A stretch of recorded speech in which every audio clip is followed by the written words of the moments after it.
Hey everyone, I'm Lea Michele and I'm here at Made in New Jersey. Jump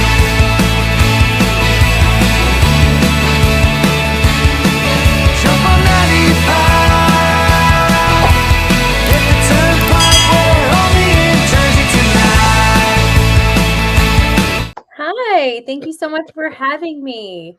Oh, so excited to talk to you, especially in these exciting times, because as we speak, you are getting ready to hit the road. You are prepping for this amazing national tour. You're going out, you're singing all the songs that we have known and loved, that we have heard from you throughout different aspects of your career and some new stuff. And that's got to be a really exciting feeling to bring out into the world, coast to coast. How are you feeling right now? I'm feeling great. I'm so excited. It's been really wonderful so far. I already did one show in Florida, which was super fun and really exciting. And yeah, it's just felt so great to get back onto the stage. I took some time off from performing to just be with my family.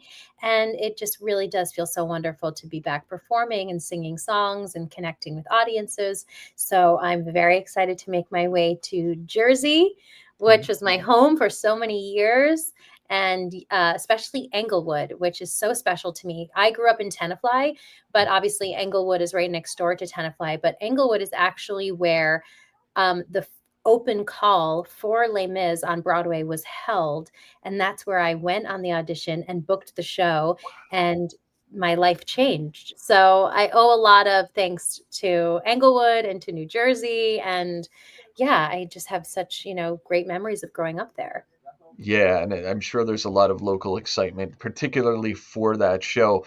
And of course, you have been sort of a mainstay in the Broadway scene for a long time, so it's not like you've been far from us geographically, Yeah. but this is different because it's not you playing a role. It's not, oh, let's see the show that she's so great in. This is pure you. Is there a Yeah. different mindset, like creatively, emotionally, mentally, in putting yourself out there, just being you out on that stage? That's such a great question. I mean, I started touring, I think, maybe about 10 years ago, when my first album came out. And I certainly had a lot of nerves surrounding those first few. I mean, I toured a lot with Glee, but touring by myself, doing solo tours. Definitely at the beginning, I was fueled with a lot of nerves because I really want to be myself. But it was just an interesting, like, learning experience. And then I actually went on tour with Darren Chris, who I was on Glee with, and we did a joint tour together, the LMDC tour. We played NJPAC in New Jersey, which was one of the most incredible nights. And I learned a lot from him. I really learned kind of how to relax and really kind of allow myself to just really be myself. And that's what I try to do now with these shows. I really just want the audience to get to know me really well. I want them to feel like we might be in a big, theater with thousands of seats, but I want to feel like this is a really intimate experience where you can get to know me and hear personal stories and songs that you know and love. And I just want it to be really fun and exciting for everyone. It feels like a big hurdle to get past for any performer, just to be that comfortable and brave to want to get people to know you. That sounds terrifying to the average human being. But now you're coming home, and specifically we're talking about this show in Englewood, um, where there's people who potentially do know you. Do you still have people in the area, family in the area, just like a community that you feel is still familiar with you from when you lived there back in the day and are going to come out to see you? Of course. I have all of my high school girlfriends that were in the city for a while, but now moved back to New Jersey. There's Casey and Adar and Chelsea and Erin and Carrie and Stephanie. I mean, Lizzie. I have all of Alex, all of my Jersey friends that lived in New York for a little while post college and now have moved back to New Jersey and are there with their families, but I still get to see them all the time. And they're great girls, people that I've known since I was in the second grade. That's when I first moved to New Jersey from living in the city. I grew up in the Bronx. And yeah, I get to see them and, get back to New Jersey and Tenafly sometimes and Englewood and just visit my old stomping grounds. That's awesome. That's awesome. Now, listen, we put out the word that you were going to be on this show ahead of time. And I know that we have a short amount of time today, but I got to tell you, we've been flooded with people just sending well wishes and how much they love you and questions and things. We want to get to a few of them today. At some point, Awesome. we're going to beg you to come back on the show because I think we could do an entire episode about what the world wants to know from you. Um, Oh, but if it's cool, we're going to hit a few of them now. Some of the let's more do it. popular ones, because there's a Okay. lot of questions that we heard time and time again. Here is an interesting one for those who are really familiar with your theatrical career. Of course, a couple of different highlights, your experience in Funny Girl, and then, of course, Spring Awakening. How were those experiences different for you? Oh my gosh, so different. I mean, and when I was in Spring Awakening, I started working on that show when I was 19 years old, and I left the show when I was 22 or 23, and then returning to Broadway 15 years later in Funny Girl.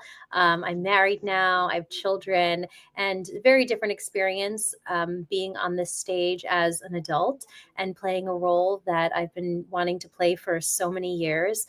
Both experiences were so wonderful, and I obviously I owe so much, especially to Spring Awakening. That show really changed the trajectory of my career in such a positive way.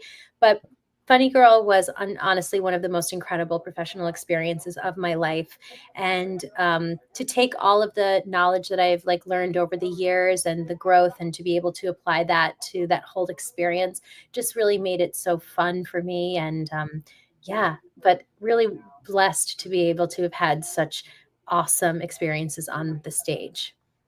Very cool. Very cool.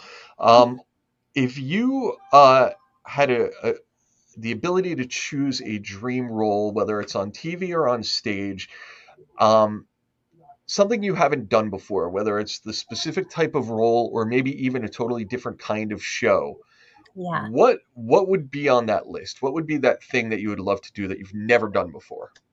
Oh, wow. So I think I've really gotten to do a lot, but I think the first thing that comes to mind, and nobody wants to hear this, but I think I would really like to do a play, and that would mean that I don't get to sing. But I would love to do a Broadway play. I think that that would be really fun, and it would be a very challenging experience for me, but it's something that I would really like to try. Okay, cool. Um, we'll do two more, and they kind of go Okay. together. So I'm going to ask you, looking ahead, of course, this tour, awesome. Can you give us any idea, any tidbits, any spoilers about what you may have planned for yourself, where we may see you after the tour? Oh, after the tour. Well, I'm really excited to do the tour first and foremost. And Mhm. I have some exciting things that I'm sort of hoping will all come to fruition, and things that I want to do, and continue to, perform and maybe do some television again down the line. So, yeah, hopefully I'll have some things to announce soon.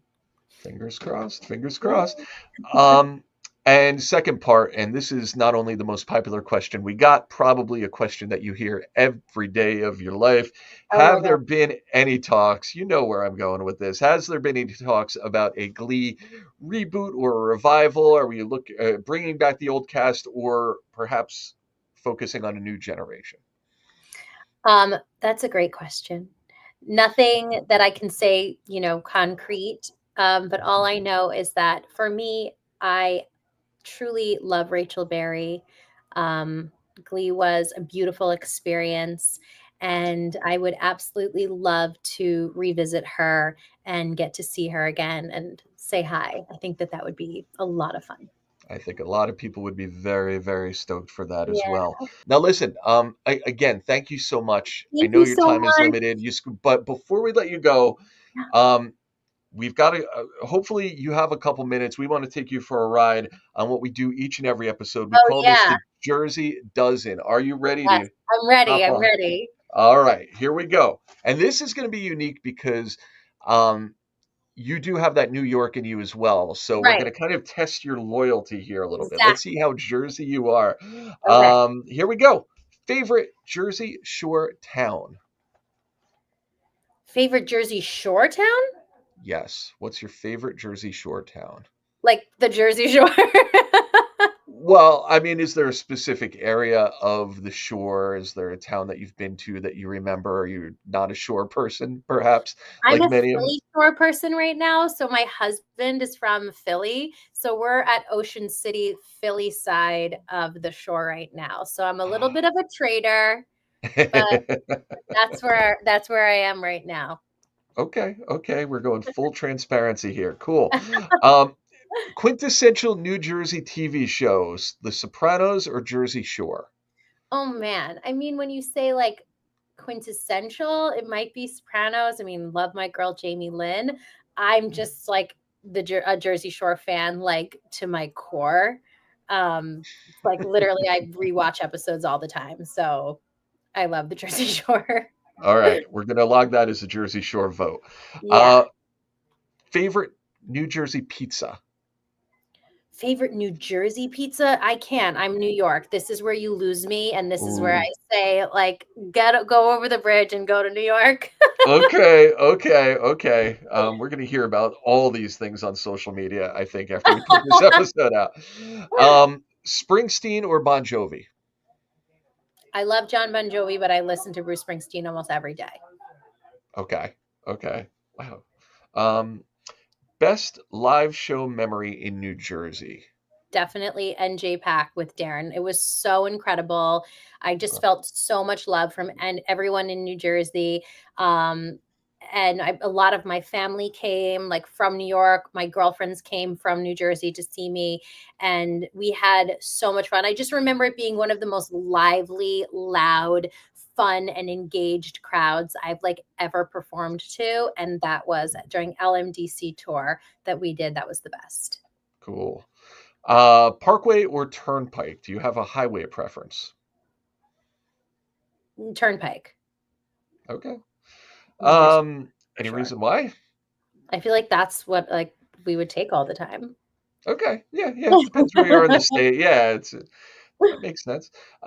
Best place to grab a beer. Were you known to grab beers in Jersey? You were in high school. I wasn't old enough. Okay. I Okay. wasn't old enough. I left when I was 18. You get a pass. You get a pass. Yeah. Pork roll or bagel? What Bagel, Jersey's 100%. 100%. Okay. That 100% bagel. I easy. think I Easy. lived only on bagels from like the second grade until I was 18. There are worse ways to live. Yes. Favorite mall? Oh, what do you mean the Garden State Plaza? Oh. 100%. That's my mall.